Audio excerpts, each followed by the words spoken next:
بسم اللہ والصلاة والسلام علی رسول اللہ اما بعد۔ السلام علیکم ورحمۃ اللہ وبرکاتہ۔ اگر کسی کے اوپر جادو جنات کے اثرات، تو ایسے پیشنٹ کو چاہیے اگر کسی سے علاج وہ کروانا چاہتا ہے، سب سے پہلے اس معالج سے پوچھے کہ اپنا علاج کا طریقہ مجھے بتا دیں۔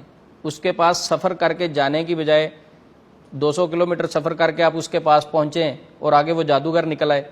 تو جب آپ کسی کے پاس جانا چاہتے ہیں، کیونکہ آج کل بہت سارے لوگ یوٹیوب سے بھی نمبر لے رہے ہیں، بہت سارے لوگ اپنے اشتہارات بنا کے سوشل میڈیا پہ ڈال رہے ہیں، تو اگر کسی کے پاس بھی آپ علاج کروانے کے لیے جانا چاہتے ہیں تو سب سے پہلے اس سے پوچھیں کہ آپ کا طریقہ علاج کیا ہوگا۔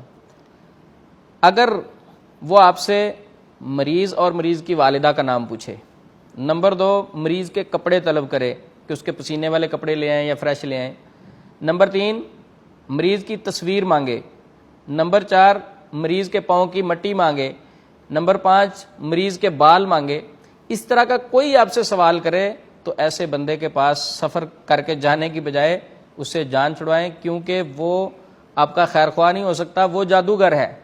آپ کا مسئلہ ٹھیک ہونے کی بجائے مزید خراب ہو جائے گا، کیونکہ جادو جنات کے علاج میں شیاطین کو دور کرنے کے لیے اللہ اور اس کے رسول کے فرامین کو فالو کرنا ہے، اور ایسا شخص تو بالکل قرآن و سنت کے خلاف کام کر رہا ہے۔ رسول اللہ صلی اللہ علیہ وسلم نے کسی کو دم کیا ہو، پہلے اس سے پوچھا ہو کہ آپ مریض کی والدہ کا نام بتاؤ، یا رسول اللہ صلی اللہ علیہ وسلم کے دور میں جب کسی کو رقیہ کیا گیا ہو، اس کو کہا ہو کہ بھی مریض کے کپڑے لے کے آؤ۔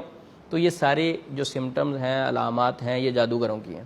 تو ایسے بندے کے پاس جانے کی بجائے کوئی اور ایسا بندہ ڈھونڈیں جو آپ کو رقیہ کرے، آپ سے یہ ساری چیزوں کا سوال نہ کرے، بلکہ آپ کو قرآن پاک کی آیات بتائے، جو آپ کو رقیہ کرے، دم کرے، وہ اونچی آواز سے صرف قرآن پاک پڑھ کر یا مسنون دعائیں پڑھ کر دم کرے۔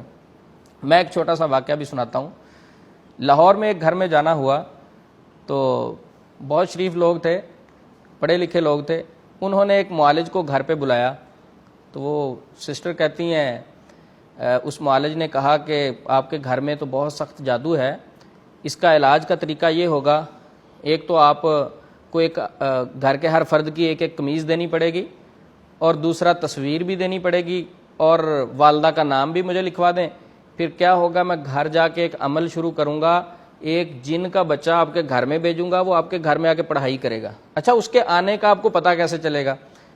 اس کا پتہ ایسے چلے گا کہ وہ سسٹر کو کہتا آپ کے کان پہ چٹکی کاٹی جائے گی، یا آپ کو خوشبو یا کسی قسم کی اسمیل محسوس ہوگی، جیسے آپ کو خوشبو آئے یا پاؤں یا کان پہ چٹکی کاٹی جائے تو آپ نے فوری ایک کمرے کو خاص کر دیا، اس میں مصلی بچھا دینا ہے۔ تو وہ کہتی ٹھیک ہے۔ کہتی اسی طرح ہوا کہ شام کا وقت ہوا، مجھے پاؤں پہ باقاعدہ چٹکی کاٹی محسوس ہوئی اور خوشبو بھی آئی، میں نے مصلی بچھا دیا۔ یہ سلسلہ تقریباً 10-15 دن جاری رہا۔ 10-15 دن کے بعد وہ مسئلہ جو ڈسکس کرنے کے لیے اس عامل صاحب کو بلایا تھا، وہ ٹھیک ہونے کی بجائے مزید زیادہ تیز ہو گیا۔ کہتے بہرحال ہم 10-15-20 دن سوچتے رہے کہ شاید ٹھیک ہو جائے معاملہ۔ اس معاملے میں اور شدت اس انداز سے آئی کہ پہلے گھر میں چھوٹے موٹے مسائل محسوس ہوتے تھے، اب میاں بیوی کا جھگڑا بھی شروع ہو گیا، کیونکہ شیطان سب سے زیادہ میاں بیوی کے جھگڑے سے خوش ہوتا ہے۔ اب وہ بیوی اپنے شوہر کو کہتی کہ مجھے آپ سے گٹر کی بو آتی ہے، بہت گندی بو آتی، حالانکہ وہ آدمی بڑا سمجھدار، پڑھا لکھا، ڈیسنٹ، تعلیم یافتہ تھا، ایسا کوئی ایشو نہیں تھا، گھر بھی بڑا صاف ستھرا تھا۔ تو کیا ہے، وہ جو خبیث جنات آتے ہیں، جو چکر لگاتے تھے، یا جو اس نے غلط عمل شروع کیا، اس کی وجہ سے ان کا معاملہ مزید خرابی کی طرف جانا شروع ہوا۔ تو ایسے ہی ہمارے ساتھ رابطہ کیا، ہم ان کے گھر پہ گئے، کیونکہ میں سب سے پہلے پوچھتا ہوں گھر میں کوئی ایسی چیز پڑی ہو جو کسی نے جادو کے علاج کے لیے دی ہو۔ بہت سارے لوگ تویز لے آتے ہیں، مختلف قسم کی اشیاء لے آتے ہیں، تو انہوں نے پھر یہ مجھے واقعہ سنایا۔ تو بہرحال پڑھائی کی، الحمدللہ وہ جنات گھر سے آنا رک گئے اور وہ بہتر ہوئے، اور ان کو ہم نے کوئی چلے ولے نہیں بتائے، اور ان کو ہم نے کوئی منتر شنتر نہیں بتائے، بلکہ سورۃ بقرہ کی پڑھائی بتائی ہے، جو آپ کے گھر میں موجود قرآن پاک میں دیکھی جا سکتی ہے، جو کہ ہم نے آج کل قرآن پاک کو غلاف کے سپرد کر کے الماریوں میں رکھ دیا ہے۔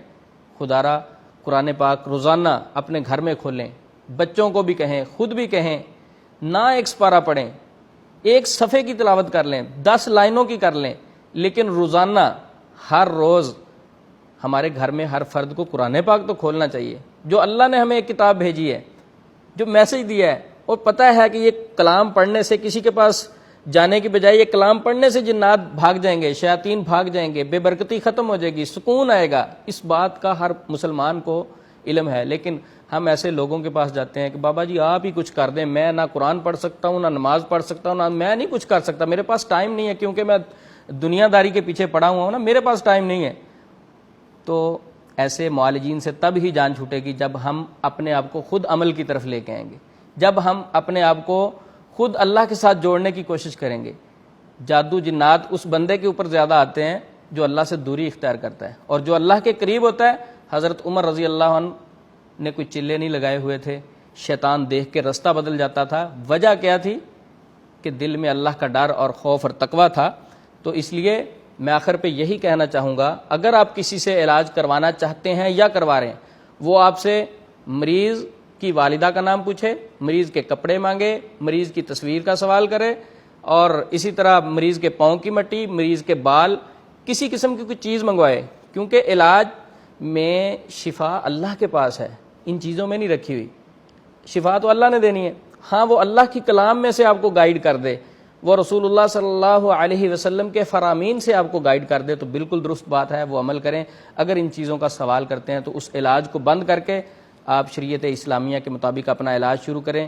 اور اللہ سے دعا ہے اللہ رب العزت جتنے مسلمان پریشان ہیں ان کی پریشانیاں دور فرمائے اور جادوگروں کے شروں سے ہمیں محفوظ رکھے. السلام علیکم ورحمۃ اللہ وبرکاتہ.